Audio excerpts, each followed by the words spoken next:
Welcome to commerce Bloom. आज हम लोग प्रोडक्शन पॉसिबिलिटी कर्व को समझते हैं। प्रोडक्शन पॉसिबिलिटी कर्व एक कर्व है जो कि दिखाता है कि लिमिटेड रिसोर्सेज और अवेलेबल टेक्नोलॉजी यूज करके इकोनॉमिक दो गुड्स के कितने पॉसिबल कॉम्बिनेशन एफिशिएंटली प्रोड्यूस कर सकती है। ओके, प्रोडक्शन पॉसिबिलिटी कर्व के कंस्ट्रक्शंस के कुछ अजम्पशंस हैं। पहला कि the availability of resources remains fixed. ठीक है, जो रिसोर्सेज की अवेलेबिलिटी है वो फिक्स्ड रहेगी, टेक्नोलॉजी में कोई चेंजेस नहीं आएगा, रिसोर्सेज जो है वो फुल्ली और एफिशिएंटली एम्प्लॉयड होगा। ठीक है, अब इसे एक टेबल से समझते हैं। मान लीजिए एक इकोनॉमी में दो गुड्स का प्रोडक्शन होना है, गन्स और बटर। अब उस इकोनॉमी के पास डिफरेंट ऑप्शंस है जिसे हम प्रोडक्शन पॉसिबिलिटीज कहते हैं।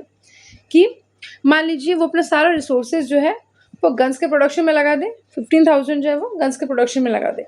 अब उसके पास दूसरी पॉसिबिलिटी है कि वो 2 मिलियन पाउंड बटर के प्रोडक्शन में लगा देगा और 12,000 जो है वो गन्स के प्रोडक्शन में लगा देगा।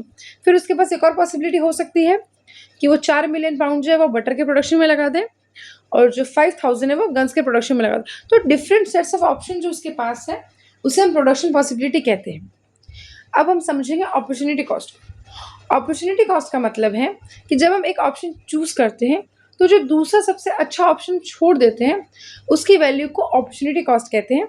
यानी कि एक चीज़ पाने के लिए जिस दूसरी चीज़ के हम सेक्रीफाइस करते हैं उसे हम अपॉर्चुनिटी कॉस्ट कहते हैं। एक एग्जाम्पल समझते हैं। मान लीजिए फार्मर के पास दो ऑप्शन है, या उसे वीट को ग्रो करना है या राइस को ग्रो करना है। तो वो वीट को ग्रो करना चूज करता है, तो राइस को ग्रो करके जो उसके पास इनकम आता या आउटपुट आता वो उसके लिए अपॉर्चुनिटी कॉस्ट होगा। ओके, इसका मतलब है कि एक जो सबसे अच्छा चीज़ हम फॉरगॉन करते हैं उसे हम क्या कहेंगे, opportunity cost. Okay, I hope आपको ये कॉन्सेप्ट बहुत अच्छे से समझ आया हो। Please like, share and subscribe and save this for revision. Keep learning and follow for more. Thank you.